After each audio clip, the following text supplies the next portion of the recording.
Setelah melihat dengan lebih teliti betapa kagetnya Romli, dia melihat di meja tersebut ada sepotong kepala wanita dengan rambut panjang.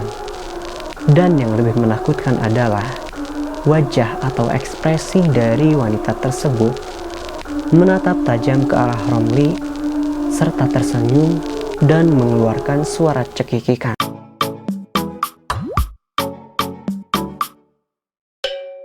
Assalamualaikum and welcome back to my YouTube channel.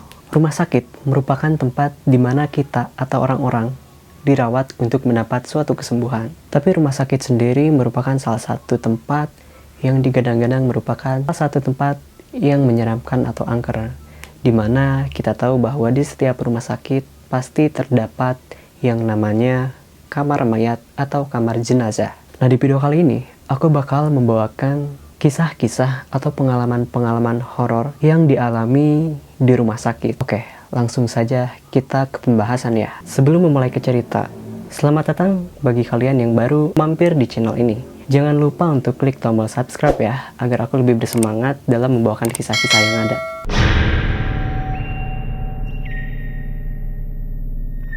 Oke, kisah yang pertama adalah kisah yang dialami di Rumah Sakit Dr. Cipto Mangunkusumo Jakarta, atau yang lebih dikenal dengan sebutan RSCM. Kisah ini berasal dari seorang mahasiswa yang bernama Romli. Pada saat itu, Romli baru selesai pulang dari kampusnya dan sedang melakukan perjalanan dari kampus menuju ke rumahnya. Di tengah-tengah perjalanan, Romli melihat ada sekumpulan warga yang tengah berkerumun di pinggir jalan. Romli pada saat itu penasaran apa yang mereka kerumuni. Setelah dilihat oleh Romli, ternyata telah terjadi sebuah kecelakaan. Nah, yang lebih mengagetkannya adalah ternyata yang mengalami kecelakaan ini adalah teman Romli sendiri yang merupakan teman satu kampusnya. Pada saat itu, Romli langsung memutuskan untuk membantu temannya ini agar dapat dievakuasi ke rumah sakit terdekat agar mendapat penanganan lebih lanjut. Nah, kebetulan rumah sakit yang terdekat dari lokasi kejadian ini adalah RSCM. Lantas, Romli dan beberapa warga pun membawa temannya tersebut ke rumah sakit tersebut. Sampailah di rumah sakit, ternyata teman Romli ini perlu dilakukan penanganan intensif, sehingga terpaksa temannya ini harus dirawat di rumah sakit tersebut. Pada saat itu Romli menghubungi kedua orang tua temannya, dan ternyata orang tuanya itu sedang berada di luar kota dan kebetulan baru bisa sampai kembali ke rumah di esok harinya. Orang tua dari teman Romli ini meminta kepada Romli untuk menemani Romli sampai esok pagi hari. Lantas Romli pulang dulu ke rumah untuk meminta izin kepada kedua orang tuanya. Setelah mendapatkan izin, Romli pun kembali ke rumah sakit, dan pada saat itu sudah memasuki waktu tengah malam. Sampailah Romli di RSCM yang pada saat itu waktu sudah menunjukkan pukul 23.30 atau setengah 12 malam. Romli yang sedang menjaga temannya ini bermaksud ingin tidur saja, memang waktu sudah tengah malam. Tapi mungkin karena dia shock, kaget apa yang telah menimpa temannya ini, dia pada saat itu susah untuk tidur. Nah, Romli pun memutuskan untuk mencari segelas kopi. Romli pun keluar dari ruangan ICU untuk mencari mungkin kantin atau warung untuk membeli kopi. Di salah satu lorong rumah sakit, Romli sempat bertemu dengan seorang perawat. Di sana Romli menanyakan, di mana sih kantin yang terdekat atau warung yang terdekat? Namun alih-alih mendapatkan jawaban dari perawat tersebut, Romli malah tambah kebingungan karena jawaban dari perawat tersebut kurang jelas. Akhirnya Romli memutuskan untuk mencari saja sendiri gitu, barangkali ada kantin terdekat atau warung terdekat. Masih di dalam rumah sakit, sampailah Romli di salah satu lorong yang lainnya. Lorong tersebut gelap, dan di sana Romli mencium bau obat-obatan yang sangat menyengat. Dan yang lebih aneh adalah di sana samar-samar Romli seperti mendengar ada orang yang tengah berbisik. Romli pun pada saat itu langsung penasaran, bukannya takut. Lantas karena penasaran itulah Romli malah mengikuti dari mana sumber suara tersebut. Diikuti, ternyata sampailah di suatu bangsal. Bahkan Romli sampai masuk ke dalam bangsal tersebut. Namun anehnya lagi adalah ketika masuk ke dalam bangsal tersebut, suara yang seperti berbisik itu malah hilang. Romli melihat sekitar bangsal tersebut sangat tidak rapih, banyak barang berserakan di mana-mana. Di dalam bangsal itu Romli tertuju pandangannya ke salah satu meja yang ada di ruangan tersebut.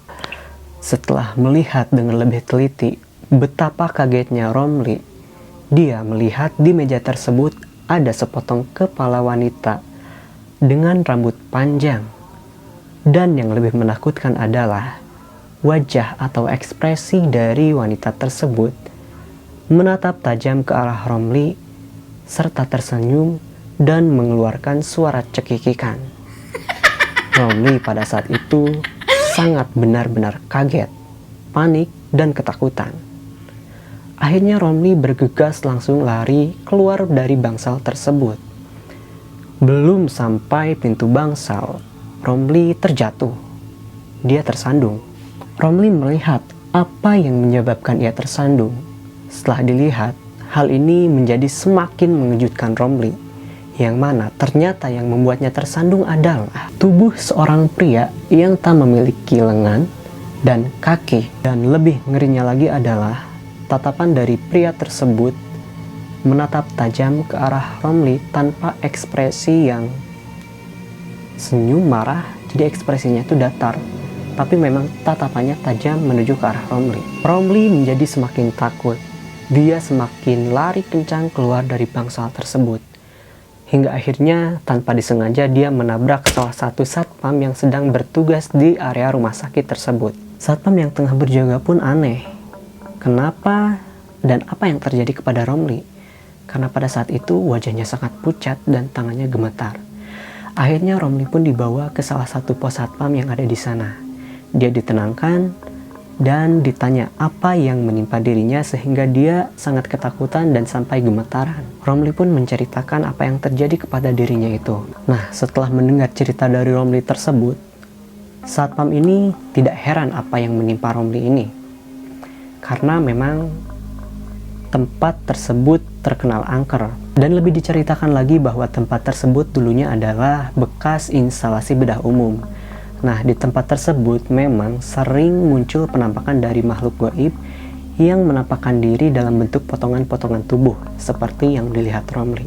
Romli pun meminta kepada satpam tersebut untuk diantarkan ke ruang ICU di mana temannya itu sedang dirawat. Setelah diantarkan, Romli tidak keluar sampai keesokan harinya karena takut.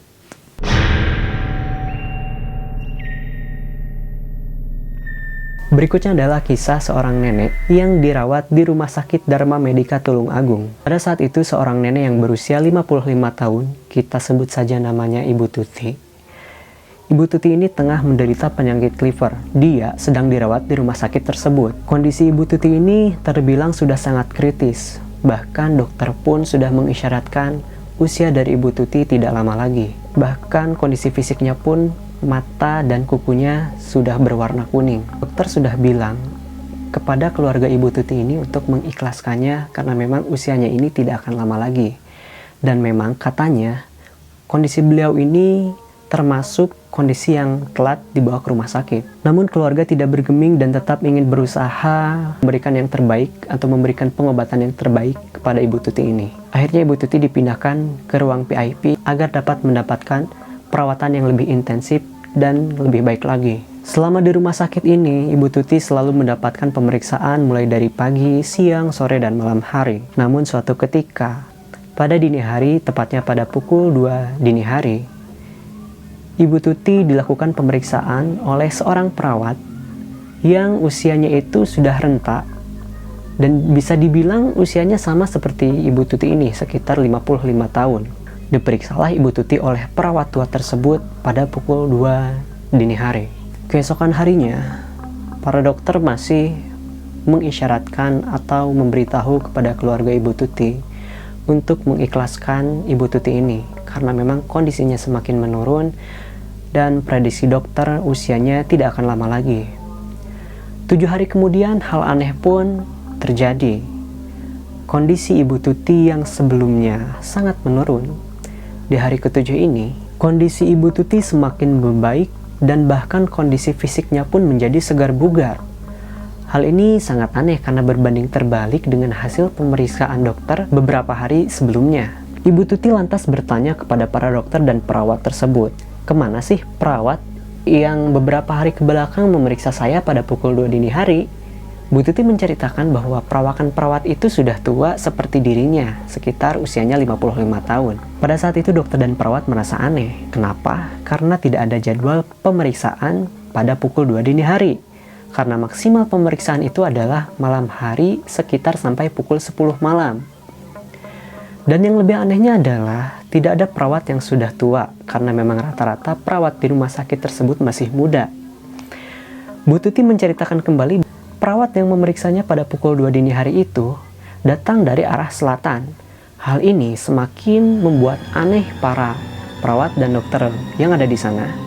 Karena memang dari arah selatan itu bukan ruang perawat, melainkan kamar mayat.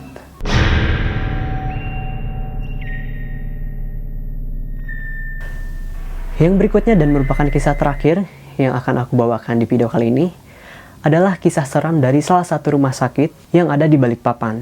Nama rumah sakit ini tidak disebutkan untuk menghindari hal-hal yang tidak diinginkan. Kejadian ini menimpa salah satu satpam atau security yang berada di rumah sakit tersebut. Satu malam, satpam ini tengah berkeliling, tengah berpatroli. Kah? Nonde? Nansi? Pada satu malam, satpam tersebut tengah berkeliling, tengah berpatroli untuk memastikan pagar dan pintu-pintu sudah terkunci. Malam itu rumah sakit memang terbilang sangat sunyi. Udara terbilang panas tetapi angin sepoi-sepoi. Sampailah satpam tersebut di salah satu lorong yang terhubung dengan salah satu ruang ICU. Di lorong tersebut, satpam itu duduk sejenak untuk beristirahat dan menghirup udara segar. Dari jarak 15 meter ke ruang ICU tersebut, samar-samar dia melihat ada bayangan putih yang keluar dari ruang ICU tersebut. Jarak tempat duduknya dengan ruang ICU ini sekitar 15 meter lah.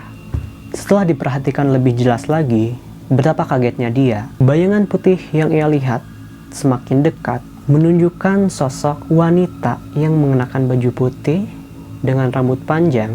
Dan pada saat itu dia yakin bahwa itu sepertinya bukan perawat deh. Dan yang lebih aneh lagi, sosok perempuan ini berjalannya itu tidak normal seperti orang pada umumnya, melainkan cara berjalannya adalah ngesot di lantai. Dan karena pada saat itu pertama kalinya satpam ini melihat sosok tersebut, seketika bulu kuduknya merinding, wajahnya pucat dan tangannya gemetaran. Dia ketakutan. Ternyata tidak hanya satpam itu saja, bahkan beberapa pengunjung mengakui bahwa sempat melihat sosok tersebut yang berada di lorong ICU tersebut. Kadang juga terlihat bahwa sosok tersebut naik arah kamar mayat lewat tangga, ruang ICU dan tangga menuju kamar mayat. Keanehan lain yang terjadi pada rumah sakit tersebut adalah ketika ada orang yang meninggal akan terdengar suara burung yang berkicau. Nah, kata security ini, jikalau ada suara burung yang berkicau di atas ruangan ICU, berarti akan ada orang yang meninggal dari ruangan ICU tersebut. Oh ya, mengenai burung yang berkicau ini, sebenarnya kalau di daerahku atau khususnya mungkin di daerah Sunda, ada yang namanya suara burung sirit uncuing. Jadi ketika ada orang yang meninggal, konon katanya selalu diikuti dengan suara burung sirit uncuing ini gitu. Mungkin next video aku bakalan membahas burung ini ya. Oke, itulah beberapa kisah-kisah dari pengalaman horor yang ada di rumah sakit. Bagaimana menurut kalian? Apakah setelah mendengarkan cerita ini, kalian akan takut ke rumah sakit? Ya janganlah, orang rumah sakit tempat lu nyari kesembuhan. Oke, terima kasih kepada kalian yang sudah mendengarkan cerita ini, khususnya kepada kalian yang sudah mensubscribe channel ini. Please subscribe ya, dan jangan lupa share ya. Mohon maaf kalau ada kata-kata yang kurang berkenan. Terima kasih sekali lagi. Jangan lupa subscribe. Wassalamualaikum warahmatullahi wabarakatuh.